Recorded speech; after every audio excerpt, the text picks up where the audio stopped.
Madame, Monsieur, bonjour. Bienvenue sur RTI2. Vous suivez le 12h30, les titres. Au zoo d'Abidjan, on peut visiter plusieurs espèces animales. Parmi elles figure Cannes, un pachyderme de forêt qui crée l'attraction sur ce site dédié à la conservation d'animaux. Et puis en Grèce, Athènes est menacée par les incendies. Le pays appelle l'Union européenne à l'aide. Une fois de plus, soyez les bienvenus et bon appétit si vous êtes à table. Au cœur du zoo d'Abidjan réside un pensionnaire spécial pour ce pays, l'éléphant nommé Cannes. En 1992, ce pachyderme est né le jour même où la Côte d'Ivoire remportait sa première victoire à la Coupe d'Afrique des Nations au Sénégal. Depuis lors, Cannes est devenu bien plus qu'un éléphant ordinaire. Il incarne le symbole vivant des triomphes ivoiriens à la Cannes. Notre reporter Théodore Zouzou s'est rendu au zoo d'Abidjan, suivant son reportage. Zoo national d'Abidjan, ce 12 août consacré à la journée mondiale de l'éléphant. Ces visiteurs venus de divers horizons méconnaissent l'existence de cette journée de protection de cet animal menacé d'extinction du fait du braconnage. La journée mondiale de l'éléphant, on ne connaît pas. Je viens de Grenoble, en France. Je n'ai pas entendu parler de la journée mondiale de l'éléphant, mais je suis venu voir le zoo d'Abidjan parce que c'est très joli. D'autres, en visitant ce lieu de protection d'animaux, n'ont jamais vu l'éléphant. Je viens du Burkina Faso. Je n'ai jamais vu d'éléphant, mais si je le vois, ce sera ma première fois.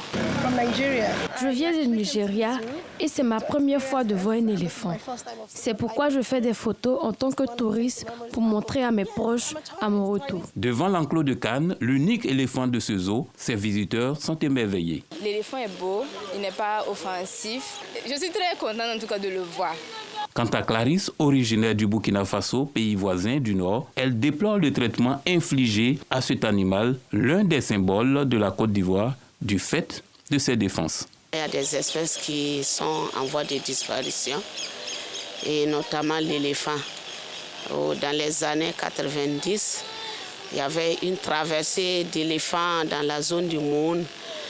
Donc avec Faso Tour, on avait l'habitude de prendre le car pour voir vraiment la traversée de ces espèces. Mais dommage, aujourd'hui, nous observons cette disparition. Nous ne les voyons plus, nos enfants ne les voient plus, nos petits-enfants non plus.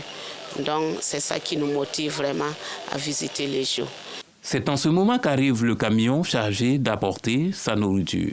L'un des soigneurs revient sur l'importance de leur tâche. Très important de nourrir les porteurs, très important même, parce que c'est là qu'ils vivent et c'est nous qui s'occupe.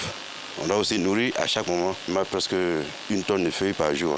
On va jusqu'à Azaguié pour les couper. Celui-ci nous donne les raisons de protéger cet animal et de rompre avec sa solitude. On lui attribue ce nom Cannes parce que quand il naissait ici, en matin, du 26 février 1992, le soir venu, on rapportait la Coupe d'Afrique. C'est de le maintenir en bonne santé surtout, constamment veiller sur lui, parce que c'est le seul éléphant qu'on a au zoo ici. C'est vrai qu'on a fait mains et pieds avec le ministère des eaux et forêts, surtout la faune, pour pouvoir puisse avoir un autre éléphant pour qu'elle puisse s'accoupler, avoir moins une progéniture. Les dires du soigneur, confirmés par le préfet Or Irachi, Youssouf Traoré, directeur du zoo national d'Abidjan, joint au téléphone. Il y va de la survie de cet animal important pour la Côte d'Ivoire. La protection de l'éléphant est une priorité pour le gouvernement qui a mis en place une législation. Depuis 2012, le 12 août est consacré à la Journée mondiale de l'éléphant à l'initiative de la cinéaste canadienne Patricia Sims et de la Fondation pour la réintroduction des éléphants. 12 août 2019, 12 août 2024, 5 ans que l'artiste musicien ivoirien Ouange Didier, dit DJ Arafat, n'est plus. Cette année, de nombreux fans et la génitrice de l'artiste du Coupé-Décalé ont immortalisé cette commémoration par une marche pacifique vers le lieu de l'accident. Ido Fofana.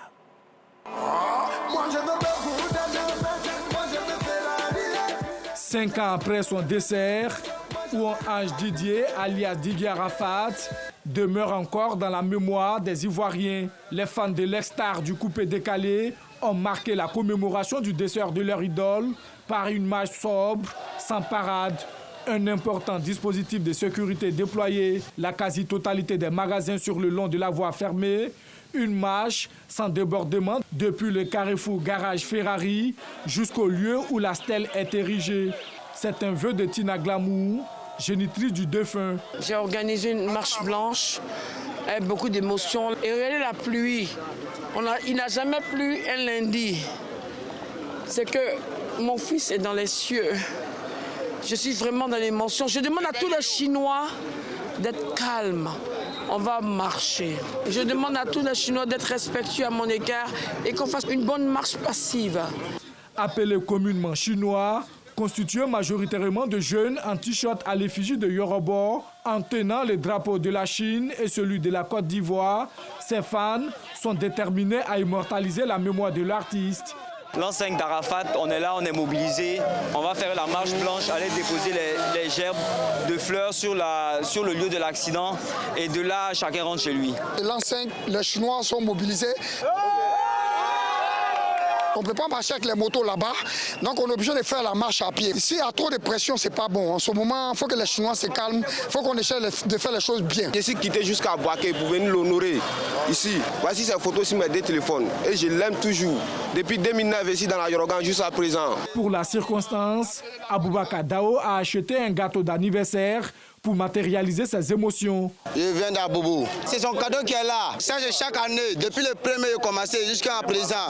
Tant qu'il est en vie seulement là, je continue tous les jours. Les années antérieures, on faisait l'hommage à moto. Mais cette année 2024, on a décidé de marcher. La pose symbolique des gerbes de fleurs au lieu de l'accident tragique a été le point culminant de cette marche blanche. La mère de Didier Arafat n'a pu contenir ses larmes, amenant son entourage à en faire autant.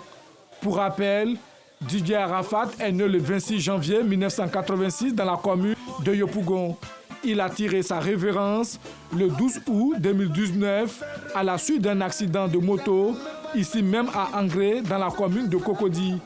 Appelé le Daishikan, le Yoruba, le commandant Zabra, le Saotao, Didier Arafat a marqué son temps. Il aura régné pendant plus d'une décennie sur le coupé-décalé. Adieu l'artiste, adieu Arafat, adieu le Yoruba.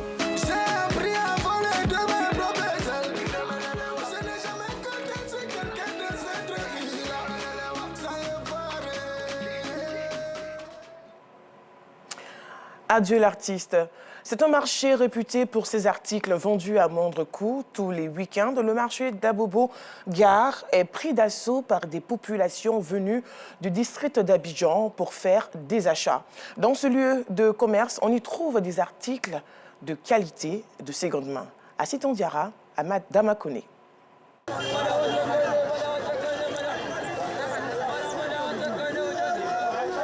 Les week-ends, des personnes à la recherche de divers articles à moindre coût se rendent à Abobo Gare pour faire des emplettes. Dans cet espace transformé en marché, on y trouve toutes sortes d'articles, des sacs, des chaussures, des assiettes et des vêtements entre autres. En cet endroit, Moussa, vendeur de téléphones, expose ses marchandises tous les week-ends à l'entrée de ce magasin. Il est en pleine discussion avec un client.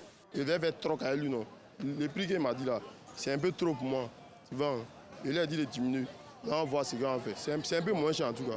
Le week-end, les gars sont à domicile, ils ont le temps de venir faire les achats, ici à tous les prix. Moi, mes téléphones que je vends ici, je prends ça dans un magasin. On me livre ici. En tout cas, je n'ai pas de magasin actuellement. Mais tout ce que je prends, c'est certifié avec des emails derrière. Cet week-end même, on peut dire merci. Non loin de là, les vendeurs ambulants proposent eux aussi leurs articles aux passants. Moi, mes modèles sont les jean boards. Voilà, avec les jean boards, tu peux gagner les vrais modèles moins chers encore en plus. Le week-end, les trucs sont moins chers ici. Donc vraiment, j'encourage mes frères et sœurs à venir à Bobo pour acheter les habits. Le week-end, moi, il peut venir ici à partir de 6 h. Il vient à 6 h, il descend à 18 h. Les clients viennent, en tout cas, il fait marcher même. Les week-ends sont également des moments propices. Certains parents profitent pour acheter des tenues scolaires de leurs enfants dans le cadre des préparatifs de la rentrée scolaire. Ils y vont pour faire des provisions du mois, une aubaine pour les commerçants. C'est chaque week-end ils viennent. Vendredi soir, samedi, dimanche, ils viennent faire les achats. Nous on fait moins cher. Il y a tous les prix. De 2000 jusqu'à 3000, il y a tout. Le marché d'Abobo-Gare est visité par plus de 1000 personnes les week-ends. Tous sont à la recherche d'un objet particulier à un prix accessible. Parlons solidarité dans la cité Fékessé à Bingerville. L'ONG Génération Pas Chez Nous a offert des fournitures et des vivres aux pensionnaires de l'orphelinat. Centre d'accueil Bethel Food. 8 millions de francs CFA, c'est la valeur de ces dons qui viennent soutenir l'action des bénévoles de cette structure. Clément Boko. Je ne suis pas venu te dire tu seras pauvre et chaque année quelqu'un va venir te donner à manger. Je suis venu te dire que par toi, les prochains orphelins auront de quoi manger. C'est par une exhortation au dépassement de soi que le pasteur Patricia Avid, présidente de l'ONG Génération Pas Chez Nous, a partagé son expérience de vie aux États-Unis d'Amérique où elle vit depuis une vingtaine d'années. Un appel au changement de mentalité, gage de toute réussite et indispensable pour le développement personnel et le développement de l'Afrique. En plus des paroles de vie, Patricia Avid est arrivée dans cet orphelinat les mains chargées de cadeaux. Dans 2 Timothée 2,15, la Bible nous rappelle « Soyez approuvés de Dieu en étudiant ».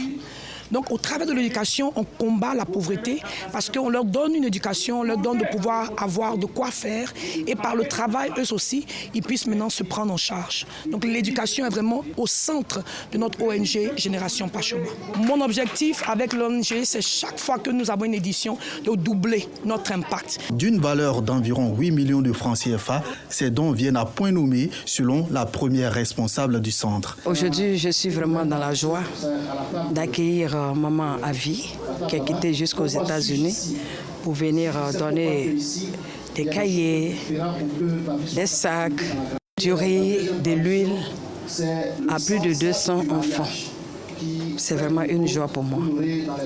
Je voulais seulement dire merci à celui qui est en haut, qui est notre Père Céleste, qui est tout pour nous. Le centre d'accueil Bethel Food ambitionne se déployer dans d'autres villes du pays, mais les défis restent encore nombreux. D'où un appel aux bonnes volontés pour emboîter le pas à l'ONG Génération Pas Chez Nous. Avec le réchauffement climatique, l'on assiste à plusieurs catastrophes naturelles partout dans le monde pour trouver des solutions innovantes. À cela, le projet GDZIAO a été initié. Les acteurs ont organisé un atelier avec pour objectif de rassembler tous les acteurs et structures nationales qui développent ces solutions innovantes pour la gestion des zones humides et des inondations en Côte d'Ivoire. Restons une fois de plus avec Clément Boko. Se rencontrer pour confronter les ébauches de solutions aux problèmes des zones humides et inondations en Afrique de l'Ouest et en tirer des solutions innovantes. C'est tout l'enjeu de cet atelier. Ces derniers temps, il y a eu beaucoup d'inondations et beaucoup de familles qui ont pu être déplacées. Et donc cet atelier rassemble tous les experts qui viennent des universités, qui viennent des structures de l'État. L'administration publique qui sont en charge de la gestion des ressources en eau, la gestion des zones humides, la gestion des inondations, les collectivités territoriales, le district, la mairie, les syndics de quartier, le groupement des femmes.